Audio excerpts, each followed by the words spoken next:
And Robin, will you just listen for the doorbell? Yes.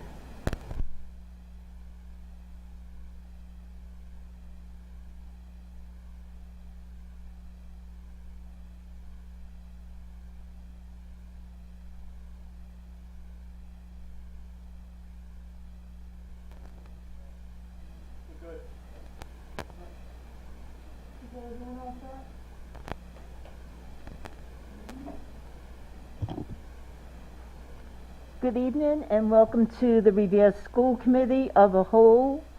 It is November 16th, 2021. It is currently 5 p.m. Roll call, please. Mrs. Bronson Rizzo, Here. Mr. D'Ambrosio, Here. Mr. Ferranti, Here. Mrs. Gravellisi, Here. Mr. Sinella, Ms. Ty, Here. Mayor Arrigo.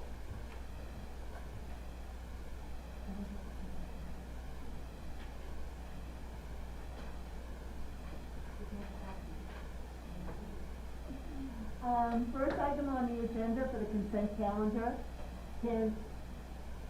Can we have an approval of the minutes? Second. Motion by Michael Ferranti, second by Carol Ty. Warrants, any questions on warrants? Mr. Ferranti? Sorry, did you want to do a roll call on the approval of the minutes? No, it's consent calendar. I didn't know if because, oh, okay, right. Okay, I have three questions. Matt, are you there? Yes. Okay. On page 2, number Okay. page 261, it says Revere School Lunch, breakfast and lunch is that for professional development? Yes. So you'll see a number of these throughout the year. Anytime that there is a food service provided to a professional development luncheon or something like that, the fund source may be different. So you may see different of these sprinkled throughout the warrants. So that would have been a professional development meeting. And let me take a look at the account number. So that would have been at the high school. Okay. On page 8, number 291, Heartland Payments, almost 10,000 for site licenses.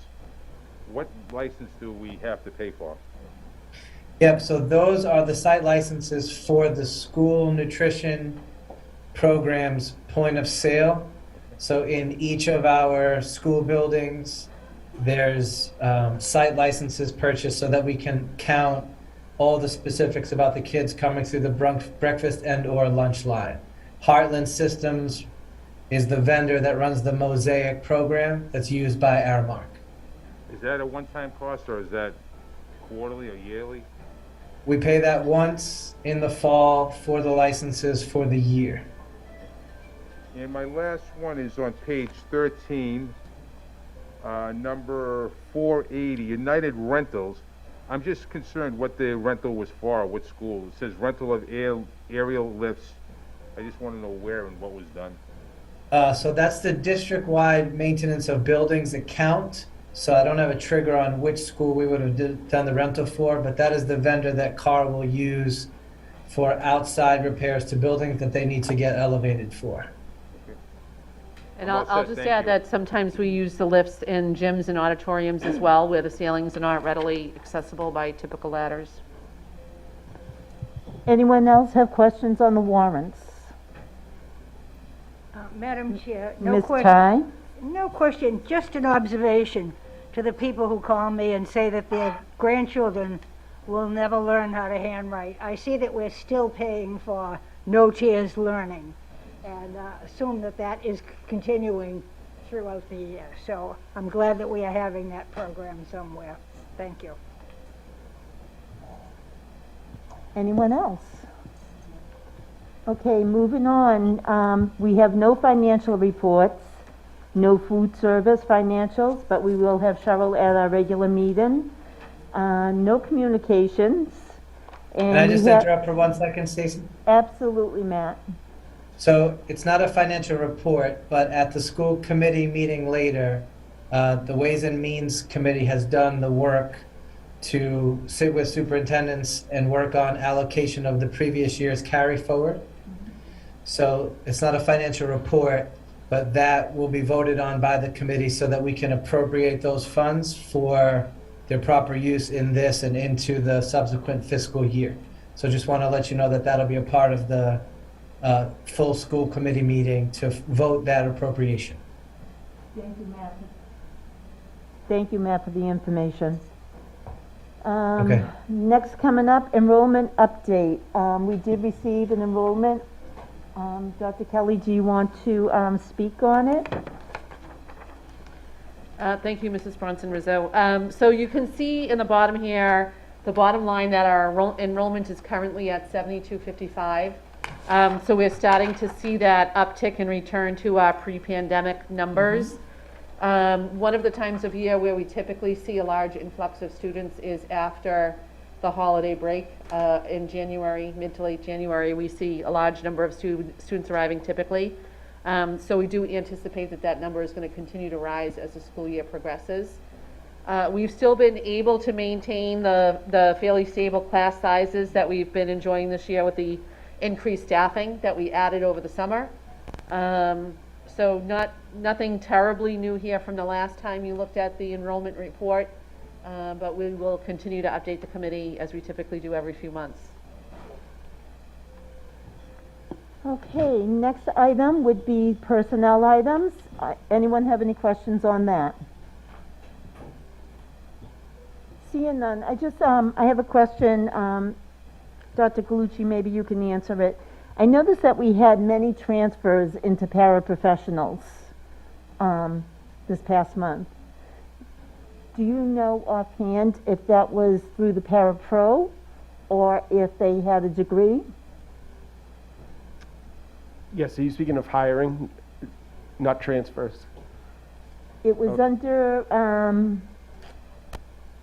I think if you look at the personnel list, and Dr. Galucci might not have that in front of him, I can pass it down, but we had a number of aides who transferred from cafeteria positions or from other positions, bus monitor positions within the district, and I think that's what Mrs. Brunson. Sorry. yeah, not aides, but from the cafeteria over to paras. Yes, so we've held 2 para protests. We've actually got 13 candidates, I believe, from both of the para protests, which is great. I would assume that some of those folks did take the test. I know I interviewed at least 3 cafeteria workers that had taken the para pro test and were interested in a para position. So it's been a combination of applicants coming forward, people that have passed the para pro test, and in terms of those transfers, yes, some of that was people that had passed the test and were moving on to the para job. Nice. Great to see more coming on. We have no donations this month and no school field trips. So anyone have questions on the consent calendar that we will vote on the floor at our regular meeting? Okay, you know, at this time, I'm sorry, I should have done it at the beginning, but I want to welcome 2 of our newly elected school committee members who came to attend this lovely meeting. Mrs. Aisha Milbury Ellis and Mr. John Kingston. So welcome, thank you, and we're all here to help you with whatever your needs are. Okay, at this point, we have discussion on the new grading system. So I know many of us have heard about this. You know, we did speak about it last year, at the last school year. It was presented to us. We had many parent informational sessions on Zoom. I know Dr. Perella here had a few. Not well attended, but it's there for the information, and that's all you can do is offer the information. And people are still talking about it, not just parents, not just students, but also educators here. And I'm just going to say, I can see it both ways. I see how having a standard-based grading can help some students that need that little extra help, well, whether it's social emotional or just, you know, a home life that might not be what most of us are used to. But in the same sense, I also see that, you know what, it still holds students accountable. A GPA, and I know some colleges and universities have changed somewhat, but it's still needed for admissions, it's needed for scholarships, it's needed for entrance into degree and graduate programs. So I just wanted to have more of a discussion on it. You know, I had asked, not last month, the month before, Dr. Perella was here, and if there was more buy-in to it. Hoping, because I didn't hear anything through the summer, there was, but it doesn't seem like there is, either from the educators or the parents. So, Diane, can you give us any update on how it's going or your thoughts?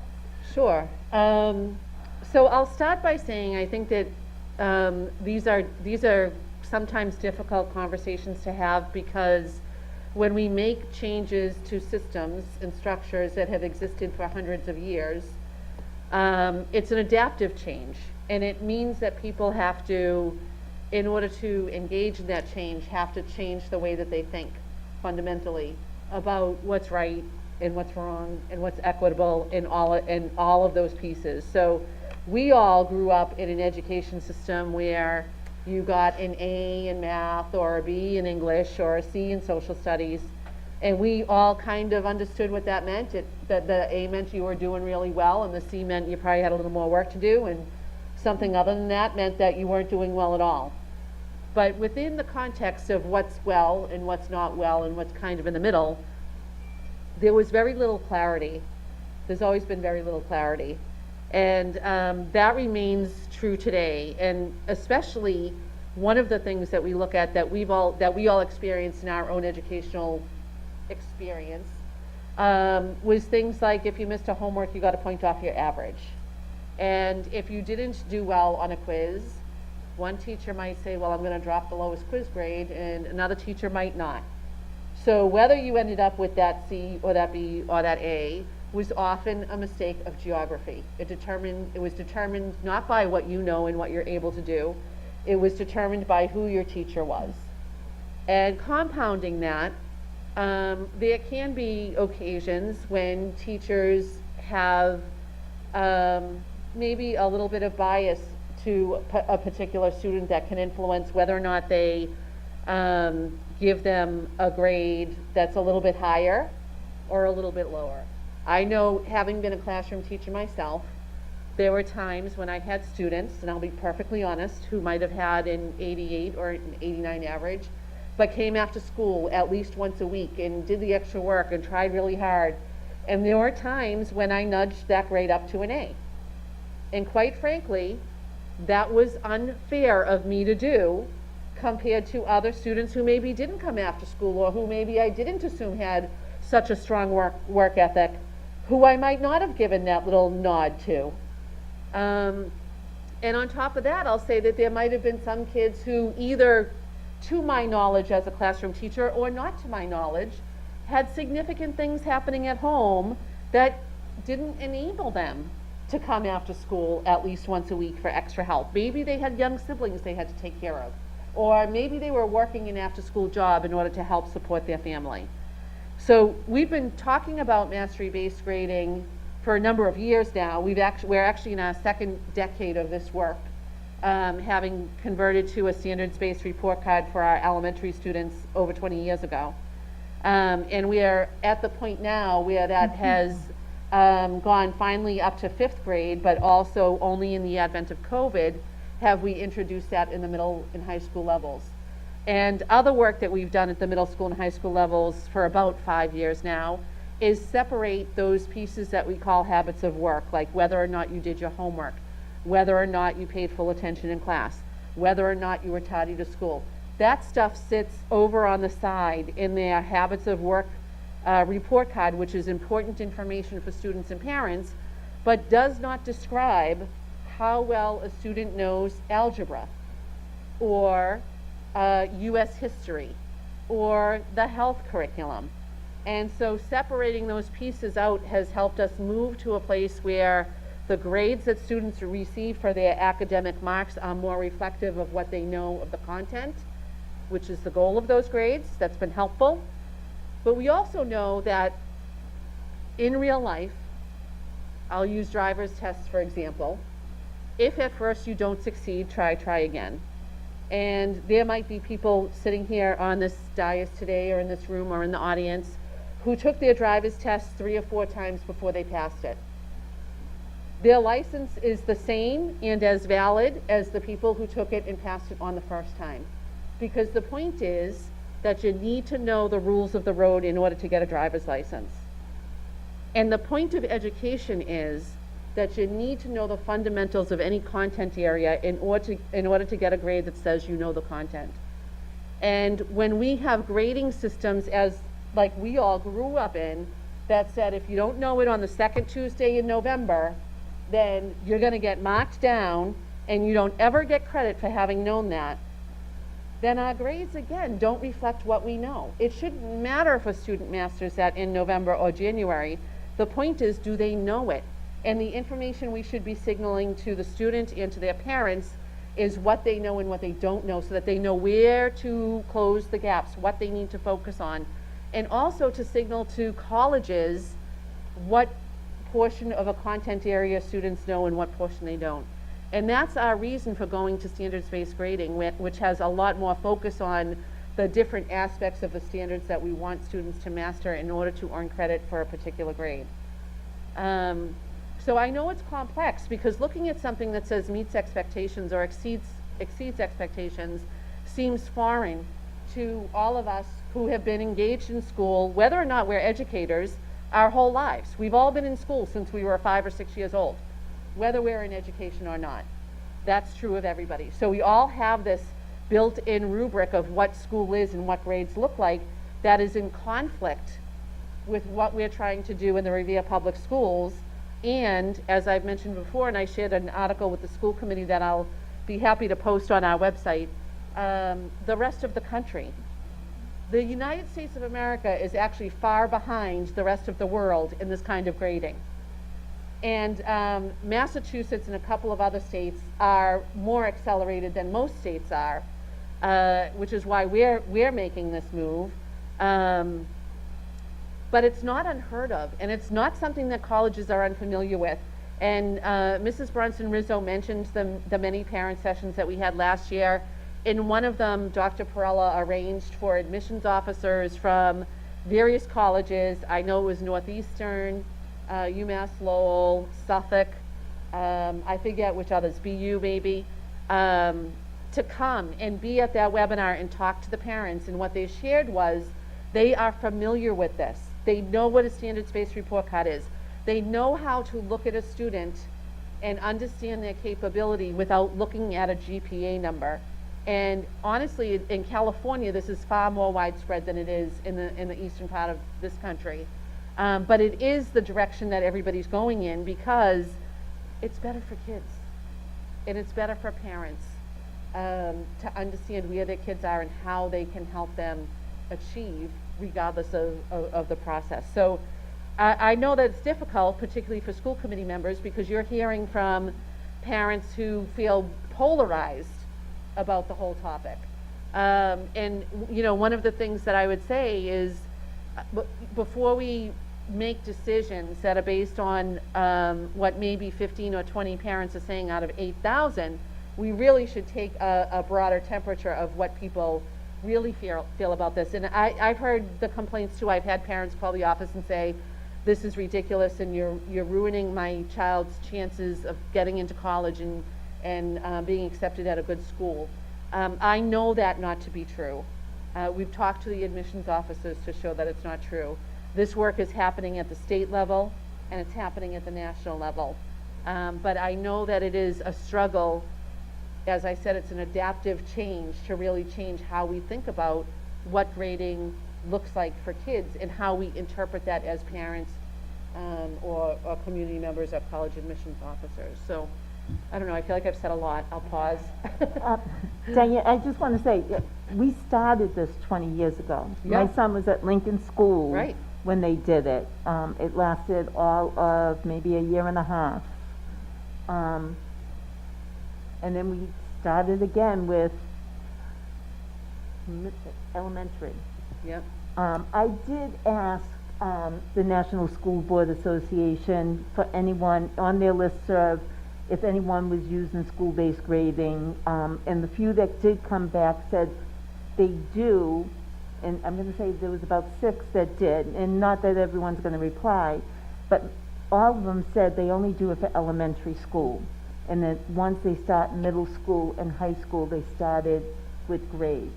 Well, and I think that's one of the struggles, is that when we start to have these conversations about changing our systems and structures, people get really emotional about not doing that, and it becomes a hard maneuver. I think it's really a hard thing for leaders in education to really hold a community through that and help everybody understand the benefits that it has for all kids. I know that one of the biggest criticisms of this kind of instruction is people say, well, if we don't have honors, and if all of those other kids who aren't like my honors student aren't over there learning some other way, they're going to interfere with my child's ability to excel. They're going to hold that class back, and they're going to take all that teacher's time and prevent my child from getting the attention that they need, want, and deserve. And what the research shows is that that is actually untrue. In truth, our structures inhibit a lot of kids from demonstrating their actual ability. So we end up with a lot of kids that are pigeonholed over here. They're year after year in classes where they don't expect to do well, their parents don't expect them to do well, and their teachers don't expect them to do well. And they end up on that track for multiple years in a row, and it inhibits their ability to do well when they get to the high school level. We really shouldn't be separating kids out that way. We should be exposing all of them to rich tasks that have high cognitive demand, that really make them think and grapple with new content so they can develop their own thinking skills. And when we don't do that, when we set up systems and structures, we're actually creating inequity and creating one system for kids over here and a different system for kids over here. And quite honestly, the kids over here are often the kids whose parents are vocal and who are engaged and who are going to argue with the principal about which teacher their child was assigned to in 2nd grade, and are going to be focused in doing all of that stuff, when really every single kid in our district should have that access. Okay, with that being said, though, I'm looking at, there are students out there that really need, in order for them to feel like they're going to excel, they need to see something more than needs improvement, or, you know, they need more. They need something to strive for. So is there any kind of balance that we can help those students with if this is the road you want to stay on? I mean, because one size does not fit all. Yep. And yes, we are looking at some of the students that might not have parents that are at the school yelling about the 2nd grade teacher, but we still have those parents that are still engaged in their children's schools. And I just think we need to think about all the students. Yeah, no, I agree with you, and I think that we have to do a lot more work, and I've talked to Dr. Perella about this just this past week, communicating more and engaging more with families. And one of the things that he's trying to balance navigating is our student information system, which is a little bit limited in this regard. So he's working with Jamie Flynn to try to overcome some of that. But I do know that we have a meeting scheduled with Dr. Perella and Ms. Tuckman, I believe tomorrow, it might be the next day, to talk about really defining more of a 5-year plan and making that more visible and sharing that more, engaging parents more in that discussion, engaging students more in that discussion, and maybe looking at a trajectory that gets us to the place where Because right now, our kids still do have GPAs, and they still do have A, B, C, D, and that on their report card, making a 5-year plan that's concrete that will bring us through to this transformation. And I think, honestly, it'll take at least that long for us to really change the system. And the teachers, I know that some of the teachers are uncomfortable with this too. When you've been doing something one way for 30 years, 20 years, it is a game changer when you have to start thinking differently about how do I differentiate my instruction so that all of the kids in this room are being challenged in ways that are going to push their thinking regardless of what their skill level is. That's a whole different set of work, and our teachers have been working on that. All of the work that we've been doing with the MCIEA project and with the Deeper Learning Dozen through Harvard has focused on these kinds of deeper learning experiences that we want all kids to be engaged in so that they're all developing their critical thinking skills and able to apply what they learn in new contexts, as opposed to some of the worksheets that I think we all had where you had 20 of the same math problem with different numbers and didn't know why you were subtracting 5 and dividing by 2. You just knew that was the routine you were supposed to follow, you know? I also feel, you know, as far as the educators go, I mean, I know they have a ton on their plate. I mean, just social, emotional, within their own families and with their students in the classroom and everything else that's going on. I would like, because a lot of them say they just don't know how to grade. When it comes to certain things, they don't know how to deal with it. So, I mean, I think we need to allow more time and training for our educators. Yeah, and I do think that that's part of Dr. Perella's plan, to kind of take a little bit of a slowdown. But we're talking all, it's not high school, we're talking Right. all of them. Well, the elementary teachers have been doing this for a long Right, time. right. They're more okay with it. It's more the secondary teachers who are struggling a little bit with it, because it used to be convenient to add up all of the tests and divide by how many and say that's what your average was. This is different because you really have to look at the different standards and think about how many standards did the student demonstrate mastery of, and how many are they exceeding mastery, and how many are they approaching, and really kind of balance that and give an opinion on what the overall grade is going to be for that individual student. It's definitely a different experience, and we've been working with teachers and PLGs to help develop that, but it's another piece of that adaptive change that's going to take time. I agree with you on that, Stacy, and I think that's why the high school and the middle schools haven't fully flipped over yet. But I do think that it's the right direction for us to go in if we want to let all of our children have rigorous, high-quality curricular experiences in their classroom. I apologize, I didn't want it to be the Stacy Superintendent show, so I want to open it up, Ms. Ty. Well, I mean, it's always difficult to change, but I think that there have also always been teachers who struggle with that, giving it, what control do I have over, I myself, not going to let this kid get a diploma. It's a terrible, terrible position to be in. And as you were talking about, when you talk about somebody coming after school or not coming after school, and making all those judgments about a kid, it's really difficult. I know there were regularly any number of teachers with whom I taught who would give a second chance to a kid to take a test, to come back, or some other way, some alternative way to prove that he or she had done it. Now, I agree that they were probably a minority of teachers, but there was a significant number of people. And so even though all those people have moved on, there must still be people out there who are really looking for an opportunity to approach it in a very different way, so that they can be true to themselves and they can help the kids be true to themselves too. So I'm looking forward to seeing something definite come in and give guidance to both teachers and kids. Thank you, Ms. Ty. Anyone else? Mr. Ferranti? Thank you, Ms. Rizzo. Diane, has there been any discussion to have a meeting with the parents with the middle school or high school? I know you've had them before, but now it's really such a hot topic now. Is there any thought about doing that again? Yeah, and I know that Dr. Perella is working on a schedule of meetings to continue the conversation.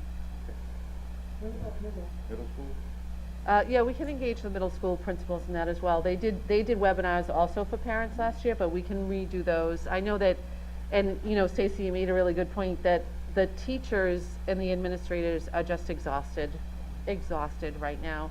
And this does feel in a lot of ways like an add-on, but I do think that it's important that we,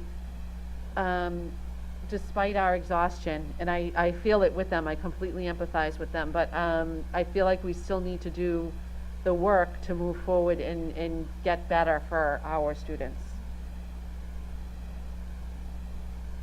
Anyone else have something to add? Ms. Gravelisi?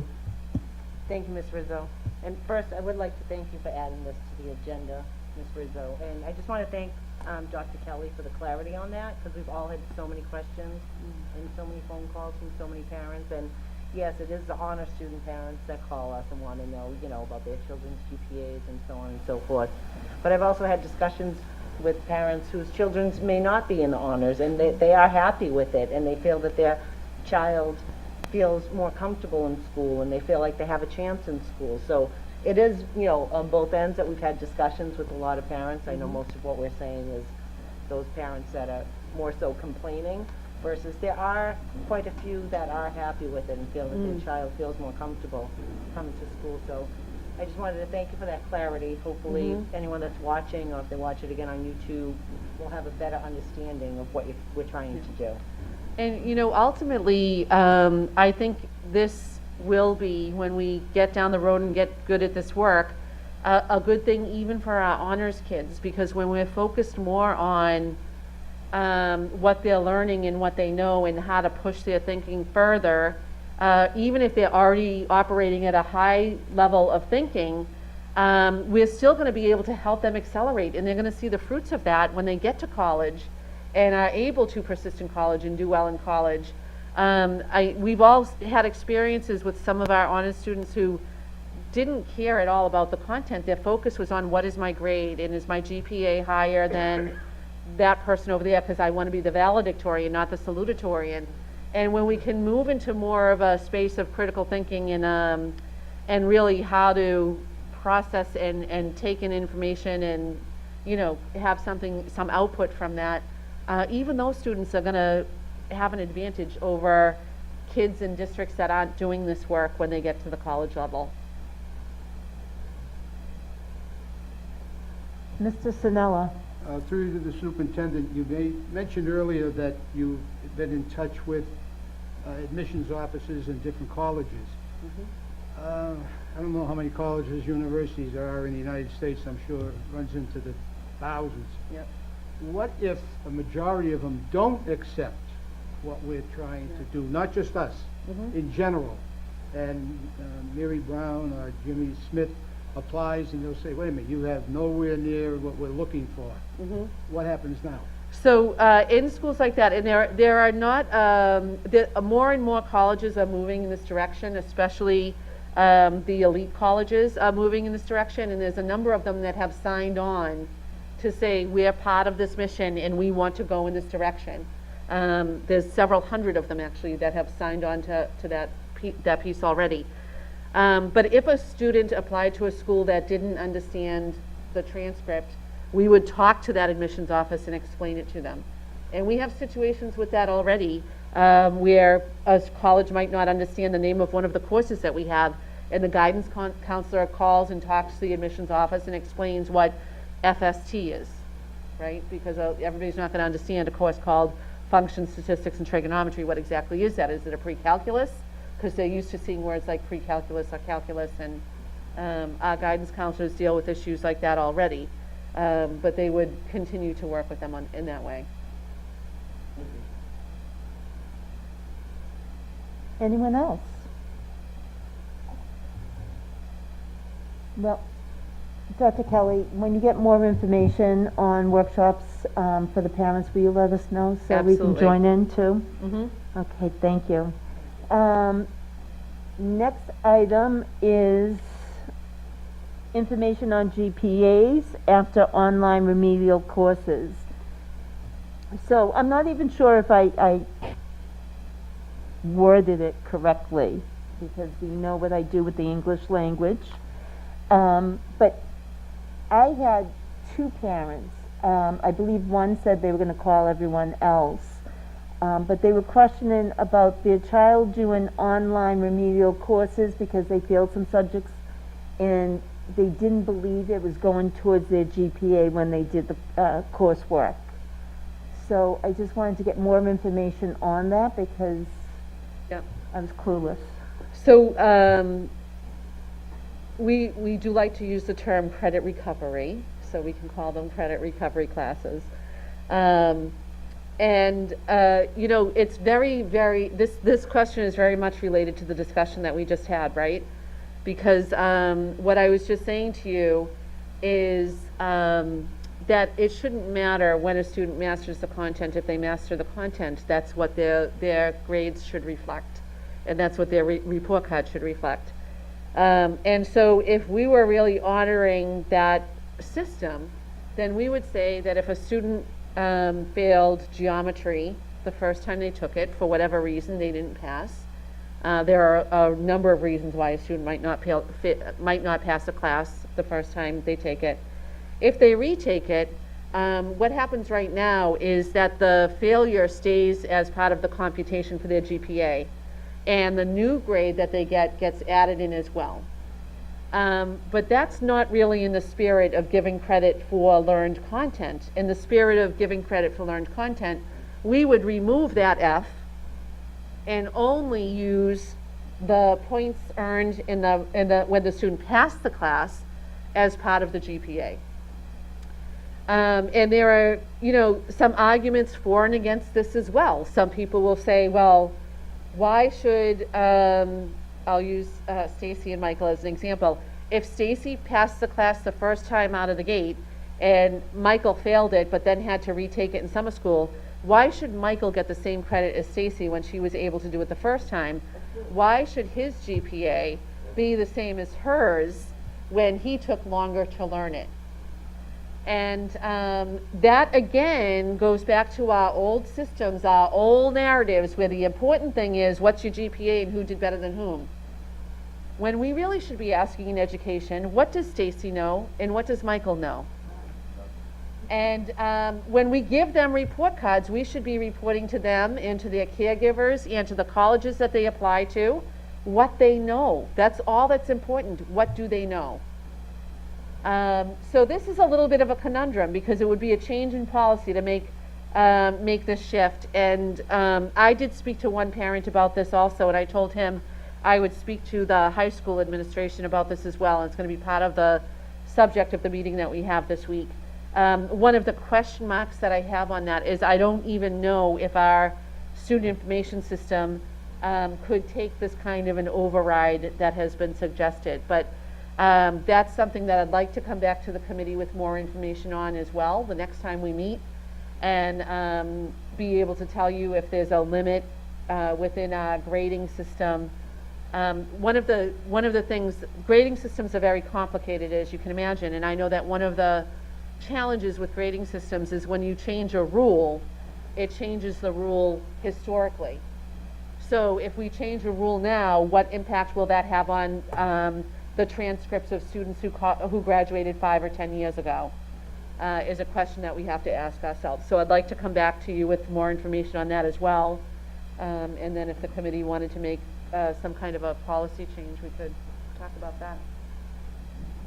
Thank you, I appreciate that. Anyone have questions? Mr. Ferranti? Thank you, Stacy. Diane, on the example you just gave with Stacy and I, if I took the class and failed it the first time, got an F, and I took the remedial class and I got a B, am I getting a B for that class, or are we averaging the two out? How is the actual grade for that class determined?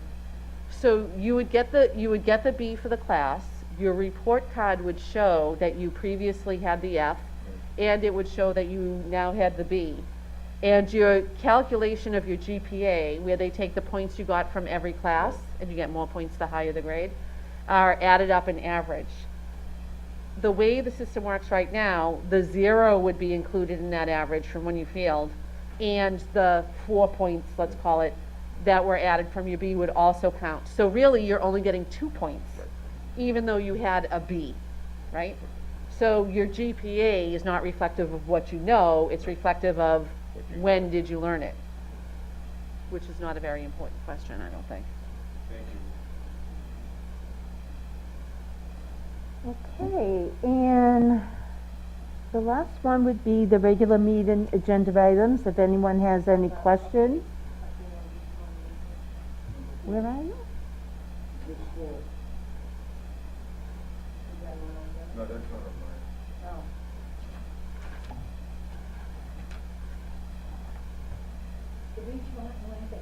mine. Thanks, Carol. Well, Carol came in later. Okay, so number 4, update on the Beechmont and Lincoln School Accelerated Repair Program.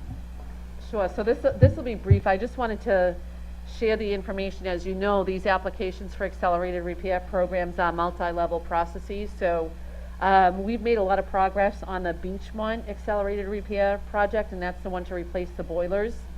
As you know, the City Council voted last week to fund that project. We're very thankful to the City Council for doing that. It's definitely going to help us at the Beechmont and make sure that we have great systems there, as we want to have in all of our schools. The Lincoln Accelerated Repair Program is running a little bit more behind that. We're just at the point now where we're doing the design phase. The design for the Beechmont is already done. That's scheduled to have final design submission in January and then go out to bid in like February, March timeframe. So that those boilers will be installed in time for next winter season. So we are online with that. With the Lincoln door and window project, we're a little bit further behind. We have a meeting with the MSBA on Thursday to talk about project scope on that. And right now, the project is estimated at just under $3 million. And again, the MSBA will be reimbursing the city for about, with excluded costs, it comes out to about 75% of that funding.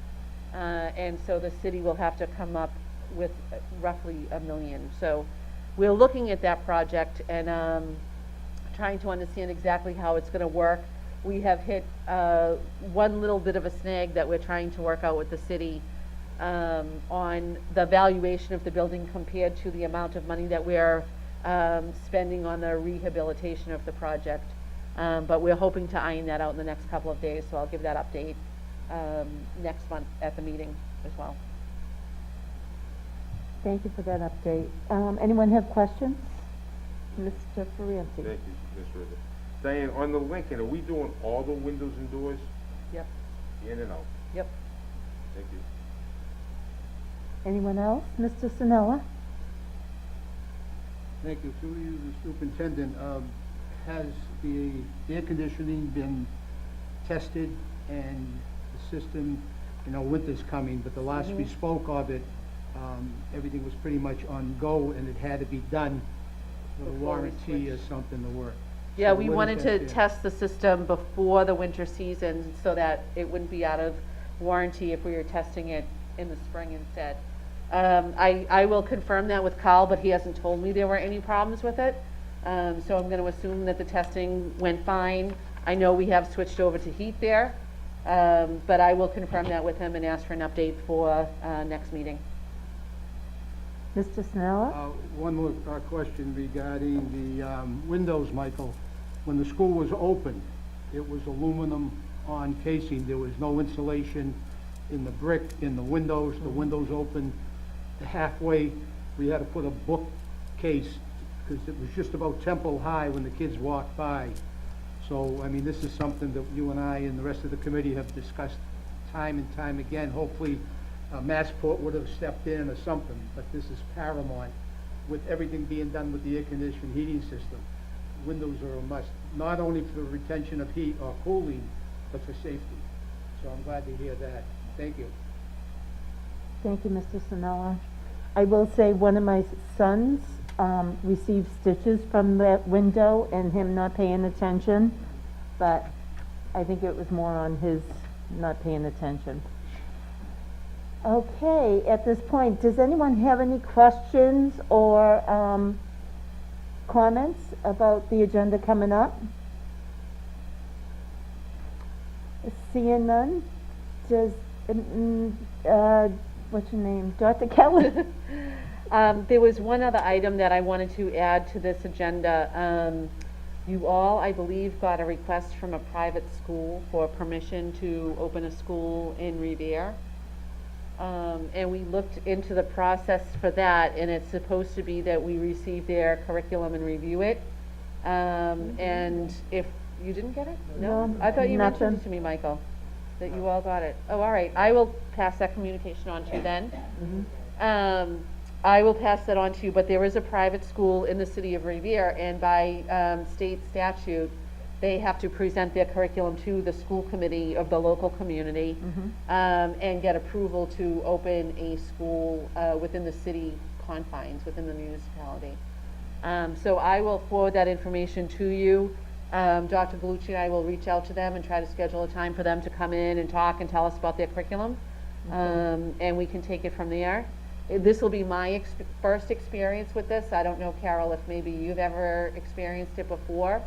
No, I've never had any experience, but someone gave them my name and thought that I did. Oh. And so I've talked to them. Oh, okay.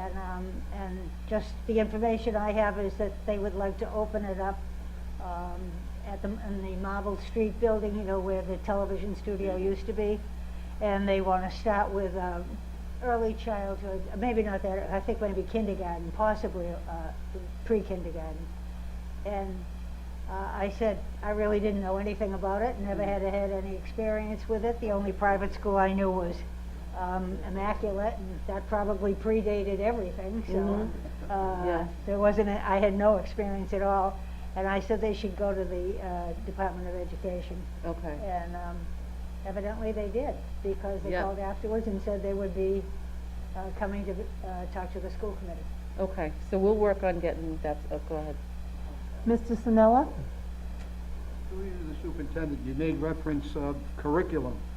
Do they have other guidelines, in other words, certified teachers? I mean, just, I want to start a school. You know, Right, yeah, and I don't believe that they do, as long as their curriculum is significantly similar to our curriculum. I don't know why the school committee would disapprove it. They don't get funding. Their funding, it's not like a charter school where we pay for students to attend charter schools, so the funding comes out of our budget. They would not have access to any of our state or federal funding. It's just a mechanism, I think, for communities to ensure that educational programs, whether they're in the public schools or other, are comparable and logical. Is it a religious-based school that they're looking to open? I believe that it is. Thank you. Ms. Gravellisi? Thank you, Ms. Rizzo. I'm just curious, is it just pre-K through sixth grade, or what grade level were they going? Dr. Kelly? I don't have that. Oh, you don't I have don't, it. so Okay. Carol said she talked about, I don't know if they told you. Okay. Well, what, I know only I've talked to two different women at different times. I've talked to two different women at two different times, and what they said was they would like to start with, you know, the little kids, and then eventually add grades as they went up.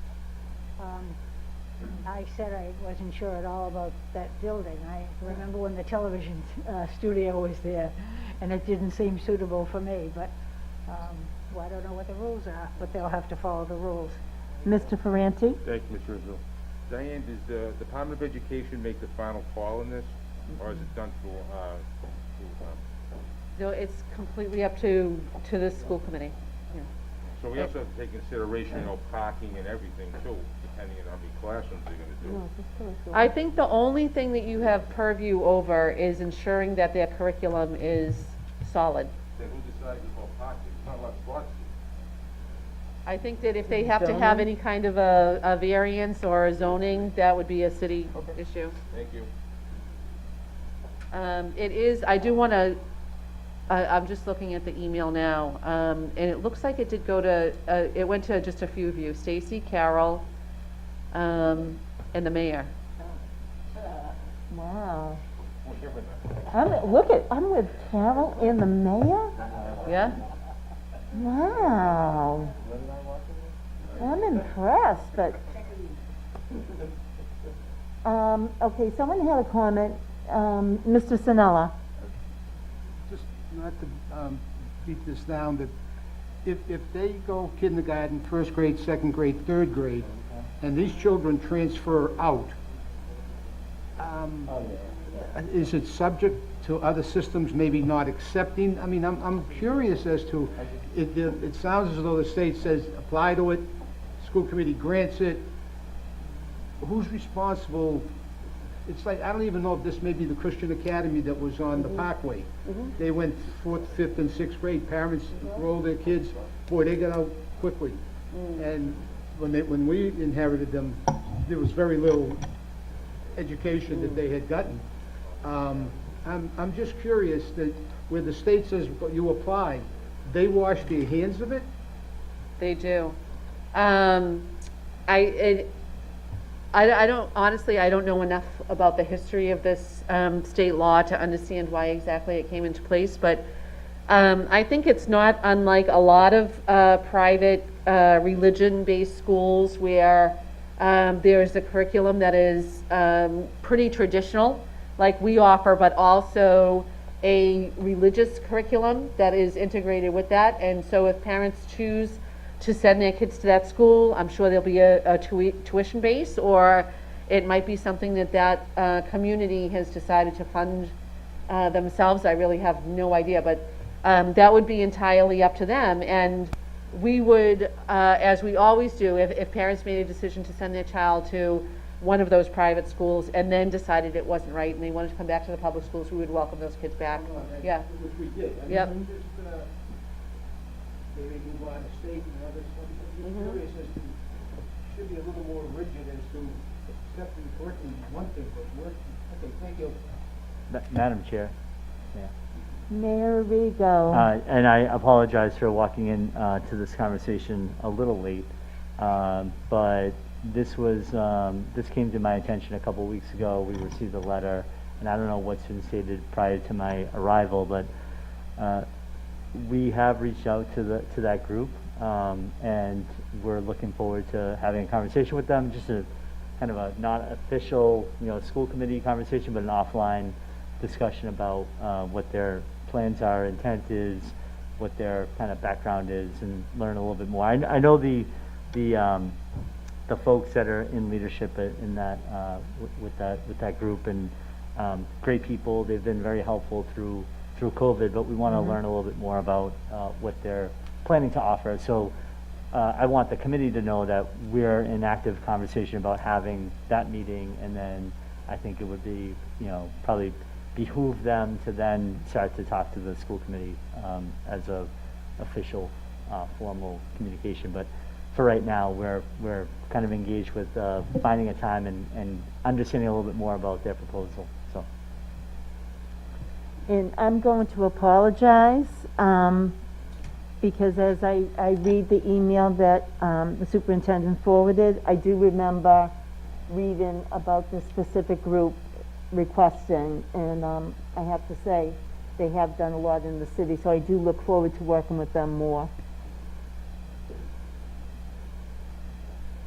I hate when I'm wrong, but I did get the email. So, anyone else have a question they want to bring up or a comment? Seeing none, does anyone, I'll entertain a motion to adjourn. Second. Mr. Sinella motion, second by Mr. Ferranti. Roll call, please. Mrs. Bronson Rizzo, Yes? Mr. D'Ambrosio, Yes. Mr. Ferranti, Yes. Mrs. Gravellisi, Yes. Mr. Sinella, Yes. Ms. Ty, Mayor Arrigo. Yes.